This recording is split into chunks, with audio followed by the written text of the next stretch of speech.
Ya, bismillahirrahmanirrahim. Assalamualaikum warahmatullahi wabarakatuh. Selamat datang di kelas sosiologi keluarga.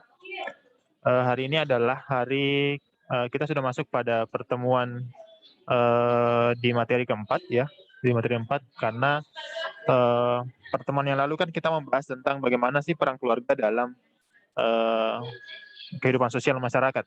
Kemarin saya sempat menyinggung tentang terkait masalah peran keluarga dalam atau fungsi keluarga dalam kehidupan sehari-hari dan kehidupan sosial yang berpengaruh baik itu dalam eksternal keluarga maupun dalam internal keluarga itu sendiri. Nah, pada hari ini kita akan membahas untuk pertemuan yang keempat terkait masalah fungsi keluarga. Jadi kita akan fokus pada apa ya? Pada beberapa poin atau garis besar tentang fungsi-fungsi keluarga yang teman-teman harus ketahui. Nah, dalam ilmu sosiologi, tentunya fungsi keluarga itu terdiri dari 8 garis besar sebenarnya. Namun pada hari ini kita akan coba memetakan beberapa hal. Sebelum kita masuk kepada fungsi yang pertama, perlu kita kembali ketahui bahwa eh, keluarga atau berkeluarga itu merupakan suatu gejala sosial sebenarnya yang bersifat luas atau bersifat universal. Nah, pada masyarakat umum akan ditemukan beberapa gejala. Setiap orang akan termasuk dalam keluarga tertentu dan yang merupakan apa namanya bagian satu masyarakat yang lebih besar. Nah, setiap individu atau setiap orang itu dalam keluarga itu tentunya memiliki apa ya, memiliki peran masing-masing. Eh, Keluarga yang kita pahami dalam arti sempit itu kan apa ya, keluarga yang terdiri dari ayah, ibu, dan anak-anak. Nah, namun keluarga luas yang harus kita pahami juga adalah seluruh orang yang merasa dirinya, seluruh individu atau seluruh orang yang merasa dirinya mempunyai ikatan satu dengan yang lainnya. Jadi keluarga dalam arti luas itu adalah seluruh orang yang merasa dirinya mempunyai ikatan satu dengan yang lainnya. Baik itu melalui hubungan darah ataupun melalui hubungan perkawinan. Jadi ada dua sebenarnya yang harus kita pahami, itu adalah keluarga dalam arti sempit dan keluarga dalam arti luas. Nah, oleh karena itu keluarga atau berkeluarga dimanapun berada sebenarnya, dimanapun keluarga itu berada, eh, merupakan suatu sistem atau pengelompokan dan merupakan peranata sosial yang bersifat luas atau bersifat universal. Nah, sifat universal yang disebabkan oleh adanya fungsi-fungsi yang berlangsung atau peranata-peranata yang berlangsung dalam keluarga. Fungsi apakah yang berada dalam keluarga sebenarnya? Nah, ada beberapa fungsi yang berada dalam keluarga. Yang pertama adalah fungsi biologis. Nah, fungsi biologis atau yang di dalamnya itu terdapat semacam penanaman penanaman nilai kehidupan. Nah, apa itu fungsi biologis? Fungsi biologis di sini yang dimaksud adalah eh, keluarga atau setiap keluarga sebenarnya merupakan suatu sarana untuk menyalurkan hasrat seksual. Dalam artian ini hasrat kepada lawan jenis. Nah, eh, tapi ada batasan di sana sebenarnya. Batasannya apa? Tentunya adalah ada norma yang mengikat. Ada norma yang mengatur itu tentang penyaluran hasrat itu. Tentunya dalam hal ini baik itu dalam norma Islam maupun norma sosial itu tentunya harus melalui ikatan perkawinan. Nah, fungsi biologis yang dimaksud di sini adalah tentunya dilakukan oleh seorang dengan keadaan sadar melakukan pernikahan yang sah, baik itu dalam konteks hukum maupun dalam agama. Eh, Pernikahan ini sendiri dilakukan dalam lembaga keluarga tentunya. Nah, eh, lembaga keluarga misalkan melalui KUA atau lembaga lainnya yang sah di mata hukum dan tentunya hal ini legal dalam hukum beragama. Ya, itulah fungsi lembaga biologis. Nah, fungsi biologis tentunya juga tadi saya katakan bahwa di sana ada penanaman nilai. Di sana ada penanaman nilai yang berlangsung dalam lingkungan keluarga tersebut. Fungsi biologis sangat simpel sebenarnya untuk apa ya, untuk mengetahui substansinya. Kita bisa lihat dari contoh-contoh fungsi keluarga dalam biologis yang kita temui dalam kehidupan sehari-hari. Seperti misalnya eh,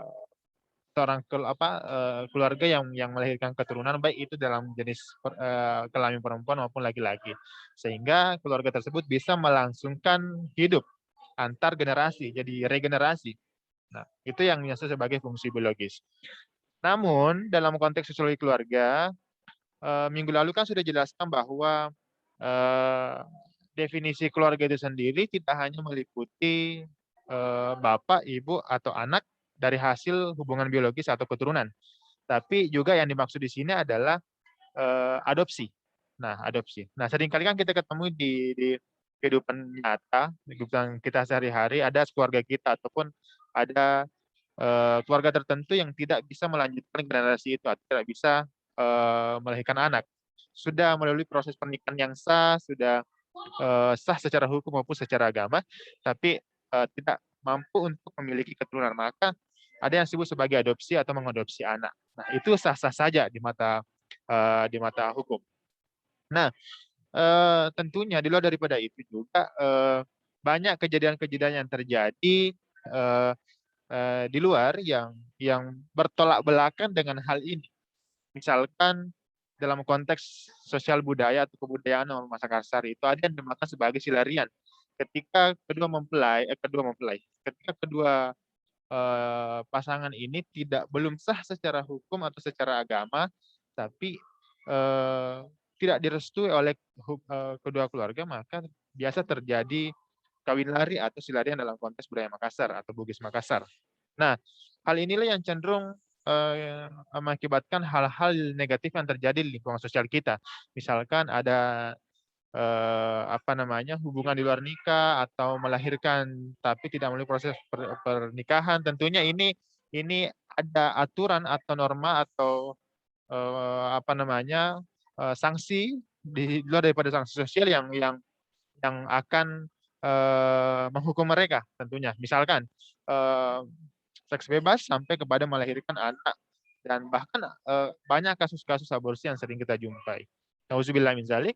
Nah, itulah beberapa fakta yang sering kita temui, dan sekali lagi saya ulangi bahwa fungsi biologis yang dimaksud di sini adalah eh, bagaimana suatu keluarga atau seseorang dengan dasar pernikahannya sah, dan pernikahan ini melahirkan keturunan yang sah juga tentunya melalui proses di mana sah secara lembaga keluarga, misalkan KUA dan lembaga-lembaga lainnya yang sah di mata hukum dan tentunya legal dan dalam hukum agama juga.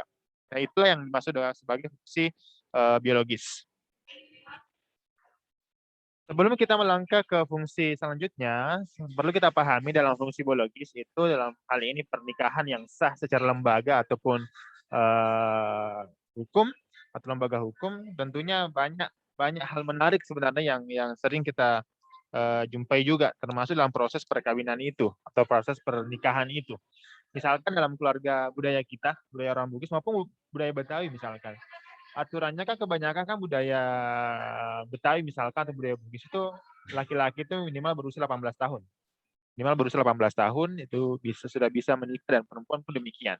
Nah, tapi tatkala misalkan ada salah satu dalam keluarga tersebut ada misalkan seorang adik menikah duluan dibanding kakaknya, maka tentunya ada budaya misalkan seorang adik harus meminta izin kepada kakaknya, dan kakaknya itu meminta sesuatu sebagai bukti akan diizinkannya untuk menikah misalkan. Sama aja dengan budaya Bugis Makassar, misalkan ada semacam pemberian lah dari si kakak untuk si adik untuk si kakak dengan hal itu. Itulah hal-hal yang menarik. Daripada itu, rangkaian-rangkaian pernikahan ini perlu juga kita banyak ketahui, karena ini merupakan rentetan pengetahuan budaya yang harus generasi tahu. Misalkan budaya Mapaci, budaya Pasarekeng, budaya Manu dan sebagainya. Nah, kita lanjut ke fungsi keluarga yang kedua. Apa sih fungsi keluarga yang kedua? Tentunya yang kita rasakan sekarang, yaitu adalah fungsi pendidikan. Nah, apa itu fungsi pendidikan? Fungsi pendidikan dalam keluarga adalah bagaimana suatu keluarga mendidik anak mulai dari awal sampai pertumbuhan anak itu hingga terbentuk kepribadiannya. Nah, jadi di sini poin-poin besarnya.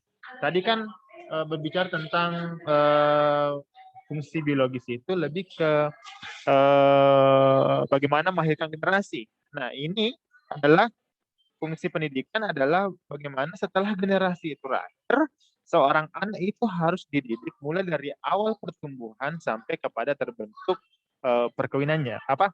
Sorry, terbentuk kepribadiannya. Nah, dalam keluarga seperti yang kita ketahui sebenarnya anak-anak itu kan merupakan apa ya generasi yang betul-betul harus dipersiapkan untuk masa depan. Tentunya dalam hal kepribadian, pembentukan kepribadian itu hal-hal yang sangat fundamental karena ini berbicara tentang tingkah laku, berbicara tentang budi pekerti, berbicara tentang sikap, berbicara tentang reaksi emosional. Berbicara tentang tingkah laku, bagaimana ketika seorang ibu mendidik anak atau seorang tua mendidik anak dalam aspek kepribadiannya, maka pembentukan kepribadian itu sangat penting dari bagaimana si anak ini bertingkah laku ke depan, berbudi pekerti yang baik, sikapnya seperti apa, reaksi emosionalnya untuk melihat kondisi sosial di luar lingkungan keluarga itu seperti apa. Nah, ini sangat berpengaruh terhadap generasi nantinya. Jadi, dengan kata lain, seringkali fungsi pendidikan dalam keluarga itu harusnya apa ya? Lebih mengajarkan anak-anak untuk belajar terhadap norma mengenai apa yang bersifat baik baginya dan norma-norma yang tidak layak dalam kehidupan masyarakat. Nah, itu sebenarnya kuncinya dalam fungsi pendidikan. Saya ulangi, dalam keluarga itu harusnya ditekankan bahwa bagaimana si anak belajar terhadap norma mengenai apa yang bersifat baik baginya dan norma-norma yang tidak layak di dalam masyarakat, dan itu yang tidak bisa yang harus mereka lihat dan harus mereka tahu sehingga mereka terjaga dari itu, sehingga norma-norma yang mengenai apa yang bersifat baik baginya itu dapat ditingkatkan atau dapat dipelajari lagi. Jadi, seperti itu fungsi pendidikan. Nah, contoh fungsi dalam pendidikan apa misalkan memberikan pelajaran bagi anak atau generasi cara berbicara, mulai dari cara berbicara, mulai dari cara berjalan, makan, minum, pakai tangan kanan, sehingga ketika sudah dewasa norma-norma itu bisa mereka di samping mereka belajar dalam lingkungan keluarga juga di lingkungan luar keluarga, maka itu bisa dipraktekkan dan itu bisa dilakukan dengan baik. Tak heran misalkan kita coba lihat pengaruh eksternal, meskipun misalkan anak-anak sudah diajari terkait masalah norma kepribadian yang baik, tingkah laku, budi pekerti dan sikap yang baik, tapi ketika mereka sudah mengenal pergaulan luar, maka semua itu berubah. Karena ada yang namanya masa remaja. Masa inilah bagaimana masalah mulai timbul. Masa di mana pencerahan jati diri itu meningkat. Masa di mana rasa penasaran itu semakin tinggi. Masa di mana hal ingin mencoba itu sangat tinggi. Nah, di tak heran, tadi berbicara tentang fungsi pendidikan itu adalah mengenai apa yang bersifat baik baginya bagi si anak itu dan norma-norma yang tidak layak di masyarakat luar itu mereka harus tahu. Jadi itu fungsi pendidikan. Oke, saya pindah tempat karena tadi di dalam itu sangat ribut sekali suasananya dan banyak orang. Makanya saya pakai masker karena posisi sekarang lagi di kafe sambil ngetek video ini. Oke, saya lanjutkan ya. Nah, untuk fungsi selanjutnya adalah fungsi ekonomi. Tadi yang pertama fungsi biologis, yang kedua adalah fungsi pendidikan, yang ketiga adalah fungsi ekonomi. Nah, fungsi ekonomi ini seringkali disebut sebagai unit fungsi dalam keluarga yang menjelaskan bahwa keluarga merupakan suatu sarana yang bertugas untuk memenuhi kebutuhan anggota yang ada di dalam keluarga tersebut. Nah, memenuhi kebutuhan anggota, di mana ada salah satu orang atau lebih yang akan menjalankan pekerjaan demi mendapatkan apa namanya cuan yang demi mendapatkan imbalan berupa uang untuk memenuhi kebutuhan keluarganya. Nah, eh, fungsi ekonomi sebenarnya dalam hal ini sangat berkaitan erat dengan kesejahteraan keluarga, sangat berkaitan erat dengan kesejahteraan keluarga. Eh, dengan kesejahteraan yang yang tinggi dalam suatu keluarga, pada umumnya setiap keluarga akan mendapatkan suatu fasilitas yang maksimal kan. Nah, dengan adanya kesejahteraan yang tinggi atau dengan tercapainya kesejahteraan yang tinggi itu, maka eh, pada umumnya setiap anggota dalam keluarga itu akan mendapatkan fasilitas yang tentunya maksimal. Apapun yang dibutuhkan pasti ada, apapun yang diinginkan ada gitu. Nah, tapi sebaliknya, apabila keluarga memiliki pendapatan yang rendah, pendapatan yang minim, maka keluarga tersebut tidak bisa memenuhi kebutuhan hidupnya tentunya. Yang kemudian dalam istilah sosiologis atau dalam istilah yang kita ketahui bersama akan menimbulkan kesenjangan sosial. Nah, ini sangat erat kaitannya lebih dikenal dengan kesenjangan sosial. Apa sih contoh fungsi ekonomi itu banyak. Seperti sekarang ini kalian teman-teman itu sudah mendapatkan fasilitas fasilitas untuk belajar, fasilitas laptop, apapun itu yang sejak kecil itu eh, seiring dengan pertumbuhan atau perkembangan si anak itu akan dipenuhi kebutuhan-kebutuhan yang mendasar tentunya. Misalkan waktu kecil itu kebutuhan mainan, itu kan kebutuhan ekonomi sebenarnya juga. Menggunakan uang, pemberian uang untuk uang saku ke sekolah, sekarang uang jajan. Nah, tentunya ini berkaitan erat dengan pertumbuhan ekonomi. Nah, berkaitan dengan fungsi ekonomi, tentunya ini erat kaitannya yang seperti yang saya sebutkan tadi terkait dengan kesenjangan sosial. Tentunya di era sekarang, di era 4.0 menuju 5.0 ini tentunya eh, keluarga itu atau setiap individu dalam keluarga itu tentunya eh, apa ya eh, didesak dengan kebutuhan yang sangat banyak, tapi dibatasi dengan kondisi yang ada. Misalkan COVID-19, banyak saudara-saudara kita yang tidak bisa bekerja ataupun dipecat dari pekerjaannya karena adanya kondisi ini, COVID-19 ini. Nah, tentunya ini sangat berpengaruh terhadap penghasilan rumah tangga, penghasilan bapak, penghasilan seorang kepala keluarga untuk memenuhi kebutuhan-kebutuhan dalam keluarganya. Kemarin saya sempat nonton VT yang mengatakan bahwa kalau ingin kaya, ukur pemasukan dengan pengeluaran. Usahakan pengeluaran itu lebih kecil daripada pemasukan yang ada, maka akan kaya.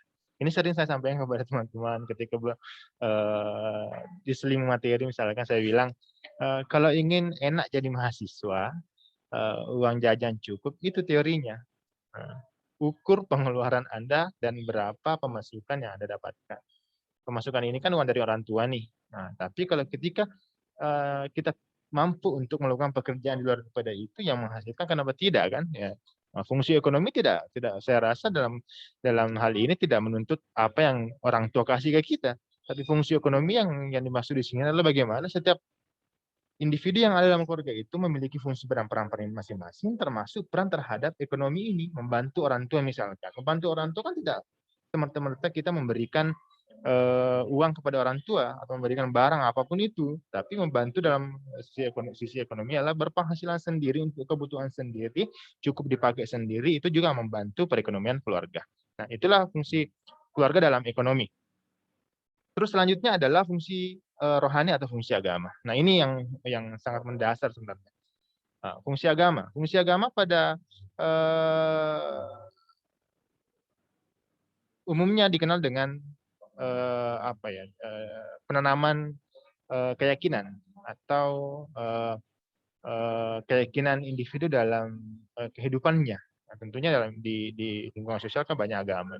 Fungsi agama di sini yang dimaksud adalah bagaimana perjalanan satu keluarga memiliki peran penting dalam penerapan serta penanaman agama bagi keturunan-keturunan yang dimilikinya atau bagi generasi-generasi yang dimilikinya.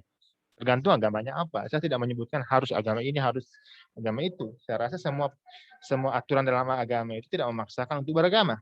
Tapi yang dimaksud dalam sosial keluarga adalah, yang dimaksud fungsi agama adalah bagaimana dalam perjalanan kehidupan keluarga tersebut, pada peranannya, mereka membentuk penanaman agama bagi keturunan-keturunan yang milik. Perjalanan serta penerapan penanaman agama dalam oleh orang tua ke generasi-generasinya. Itu yang dimaksud sebagai fungsi agama. Nah,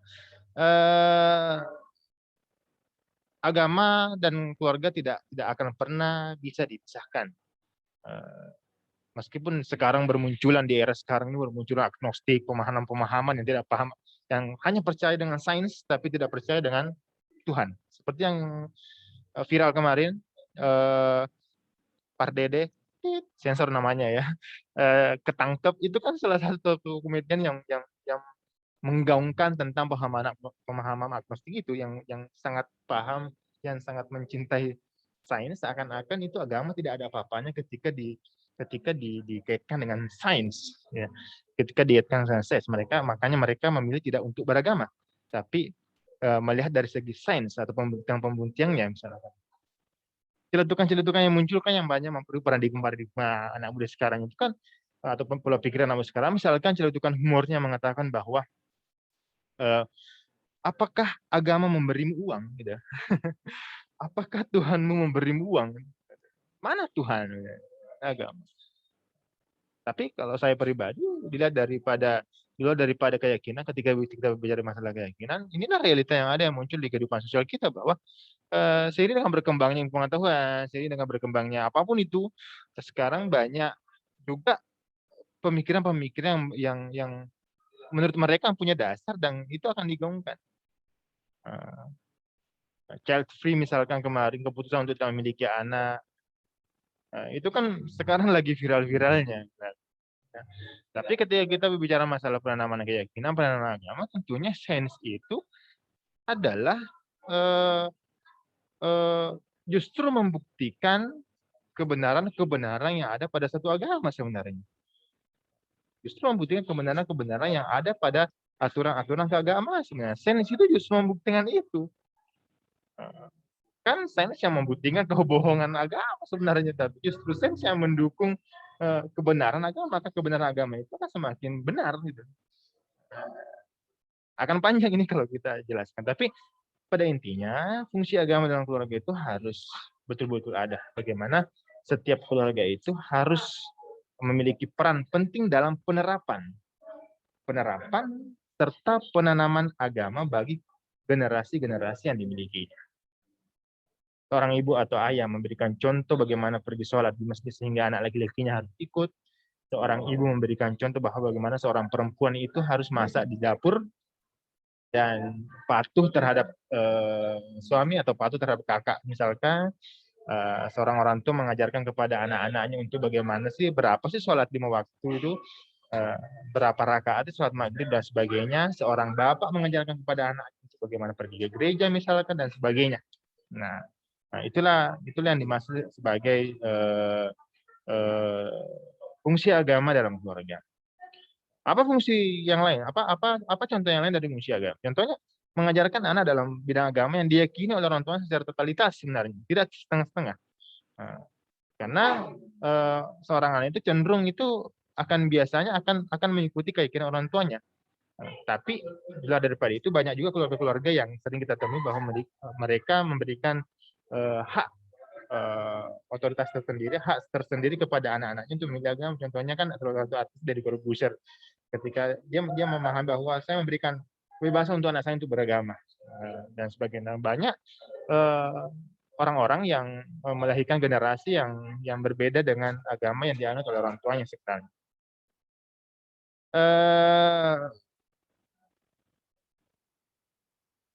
Contoh kecilnya ketika seorang atau dalam keluarga Islam, seorang anak bayi lahir maka langsung diazankan. Itu awal mula sebenarnya. Bahkan seorang anak dalam kandungan pun sudah ada, orang itu sudah mampu menjalankan perannya bagaimana mengenalkan agama, misalkan bersolawat setiap waktu, membacakan surah-surah pendek, membacakan Al-Quran ketika masih mengandung anaknya. Itu kan apa namanya, salah satu hal atau contoh real yang sering kita temui di lapangan atau di kehidupan sosial kita. Fungsi selanjutnya adalah fungsi setelah fungsi agama, fungsi selanjutnya adalah fungsi sosial dalam kehidupan berkeluarga. Nah, bagaimana fungsi keluarga dalam kehidupan berkeluarga? Bagaimana fungsi sosial dalam kehidupan keluarga? Fungsi yang kelima ini adalah tentu saja berkaitan dengan bagaimana tingkah laku atau sosialisasi suatu keluarga di dalam memberikan penanaman serta memberikan pemahaman terhadap budaya di lingkungan masyarakat yang ditempatinya. Jadi fungsi sosial yang dimaksud di sini adalah bagaimana seorang keluarga memberikan pemahaman dan penanaman terhadap budaya lingkungan tempat tinggal yang ditempati keluarga tersebut. Apa itu misalnya? Terkait dengan budaya, terkait dengan peraturan-peraturan atau aturan norma yang berlaku di lingkungan sosial budaya tersebut. Nah, berbicara tentang fungsi sosial atau fungsi sosial keluarga itu adalah seperti yang saya katakan tadi, saya ulangi lagi karena videonya tadi sempat stop. Definisi fungsi keluarga dalam kehidupan sosial tentunya berkaitan dengan tingkah laku sosialisasi keluarga. Bagaimana sosialisasi keluarga itu di dalam memberikan peranan atau penanaman serta memberikan pemahaman terhadap budaya di lingkungan masyarakat yang di mana keluarga itu bertempat tinggal.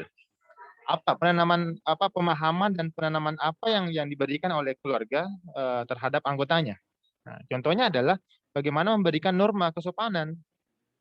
Sering saya sampaikan di kelas ketika mengajar tentang mengajar tentang pengantar sosiologi antropologi itu tentang norma.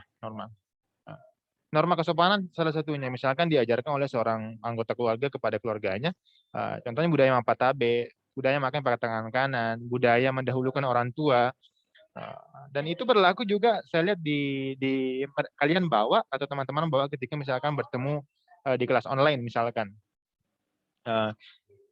Teman-teman tentunya tidak secara spontanitas itu sudah menerapkan norma-norma kesopanan, misalkan tidak mau menyalakan mic ketika Zoom misalkan karena takut ribut dan mengganggu mengganggu presentasi temannya atau mengganggu dosen yang sedang membawa materi tanpa dipersilakan untuk bertanya, misalkan silakan bertanya ketika dipersilakan dan tidak bertanya ketika tidak dipersilakan. Itu merupakan penerapan bagaimana norma kesopanan itu sudah diajarkan oleh oleh anggota keluarga kepada teman-teman.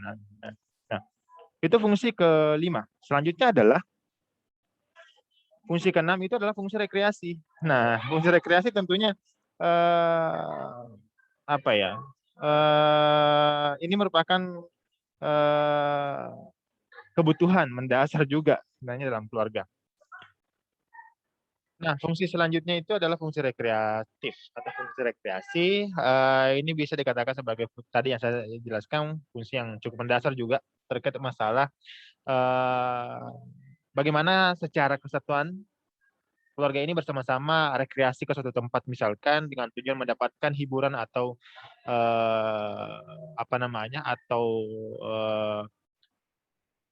power lah atau hal yang bisa mengobati rutinitas yang dijalankannya selama beberapa hari misalkan. Itu fungsi rekreasi. Namun dalam konteks sekarang ini, kehidupan sekarang ini dengan berkembangnya pengetahuan dan teknologi, perubahan itu cenderung nyata di depan kita. Apa akibat dari faktor pendorong perubahan sosial ini? Pada umumnya adalah karena saat ini komersialisasi alat-alat permainan yang banyak membuat keluarga itu kehilangan fungsi rekreasinya itu. Apa itu komersialisasi alat-alat permainan? Misalkan, contoh yang kita lihat sekarang adalah anak-anak biasanya dalam keluarga itu lebih peduli kepada permainan, game. Nah, itu komersialisasi alat permainan dalam fungsi rekreasi ini. Anak-anak sekarang cenderung untuk lebih peduli terhadap game online seperti Mobile Legends, Free Fire dan sebagainya itu, lebih peduli dengan konten TikTok, membuat TikTok, bahkan anak kecil itu sudah paham semua tentang joget-joget misalkan. Yang pada akhirnya si anak ini untuk mendapatkan fungsi rekreasi tadi itu dia dia lebih cenderung ke sana, bukan kepada cenderung ke keluarga mereka, sehingga lebih mengutamakan atau lebih lebih pikirannya lebih ke sana, langsung ke sana untuk memenuhi kebutuhan dirinya itu. Dulu kan ketika tidak ada gadget misalkan, anak-anak cenderung minta, ayo ma ajak Kak dulu ke permandian misalkan kemana. Nah, fungsi rekreasi itu berpengaruh di situ. Sekarang, sekalipun ada keluarga yang mengajak anaknya atau ada keluarganya untuk me time misalkan di mall dan sebagainya, coba lihat, berkumpul tapi main gadget. Jangankan anak-anak, remaja, saya paling malas itu kalau ngumpul, terus main handphone, ada yang main handphone. Jadi kadang saya bilang sama teman itu, jangan harap saya memanggilmu kedua kalinya ketika kita bertemu eh, eh, untuk yang pertama kali, kamu lebih mementingkan handphonemu daripada mengobrol dengan saya. Karena apa? Kita nongkrong, kita ke sesuatu tempat itu untuk memenuhi kebutuhan rekreasi ini sebenarnya. Bukan untuk tempat tertentu, kita kembali ke komersialisasi tadi itu. Ini yang sering kita jumpai sekarang. Nah, itu fungsi rekreasi ya. Nah, fungsi proteksi. Apa itu fungsi proteksi?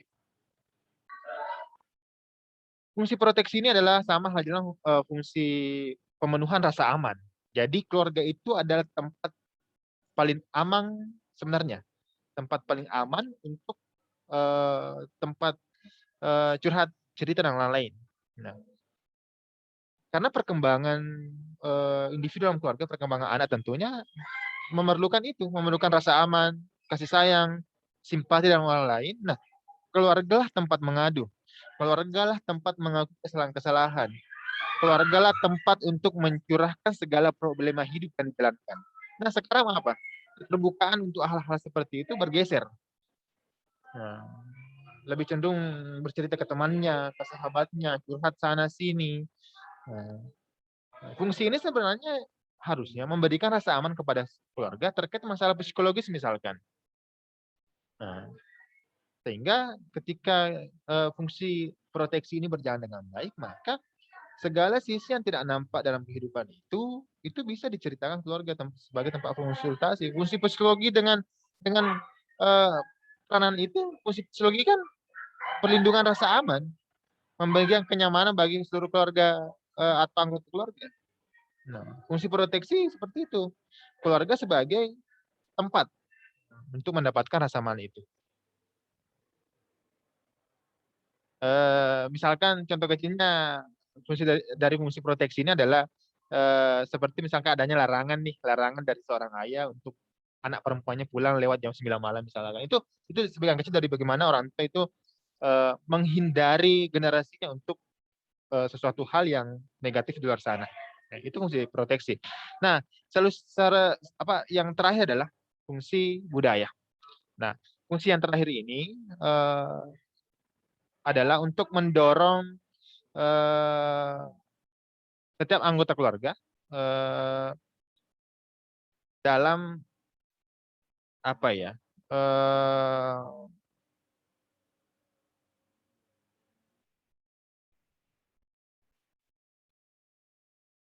Meningkatkan pengetahuan atau sadar akan pelestarian suatu budaya sebenarnya. Minimal adalah bagaimana seorang anak atau seorang keluarga mengajari kepada generasinya untuk belajar bahasa ibu, bahasa Indonesia ataupun belajar bahasa daerah. Sedangkan orang luar sana belajar bahasa kita, kenapa kita tidak memperkuat bahasa Bugis, misalkan bahasa Makassar atau bahasa yang lain, bahasa khas daerah, karena itu merupakan merupakan aset yang sangat berharga untuk generasi-generasi selanjutnya. Bayangkan ketika pewarisan budaya itu tidak berlangsung dalam kehidupan keluarga. Sekalipun sekarang normanya banyak bergeser, baca doang itu sekarang sudah tidak lagi dilakukan oleh anak-anak zaman sekarang, ataupun bahasa Bugis itu atau bahasa daerah itu sangat sedikit. Bahkan eh, apa ya, jurusan-jurusan yang terkait dengan budaya atau terkait dengan bahasa-bahasa itu, contohnya bahasa daerah itu kurang diminati. Padahal ini merupakan apa ya, aset yang sangat berharga untuk keluarga sebenarnya, untuk kita dan keluarga tempat utama atau tempat pertama untuk bagaimana melanjutkan apa namanya, melanjutkan hal itu sebenarnya. Nah, itulah tadi beberapa fungsi keluarga yang secara garis besar yang bisa teman-teman rangkum, dan saya harapkan pertemuan kali ini dapat bermanfaat dengan penjelasan-penjelasan yang saya rasa cukup sederhana dan mudah dipahami, semoga. Dan eh, eh, tugasnya adalah menurut teman-teman, mana, coba tuliskan nanti di forum di bawah, mana fungsi keluarga di antara kedelapan fungsi itu yang paling menonjol, yang menurut teman-teman yang harus yang paling menonjol, yang teman-teman rasakan, dan mana fungsi keluarga yang teman-teman jarang temui atau tidak pernah dirasakan dalam kehidupan sehari-hari. Jadi tulis itu di kolom komentar. Sekian untuk pertemuan hari ini. Wabillahi taufiq wal hidayah. Wassalamualaikum warahmatullahi wabarakatuh.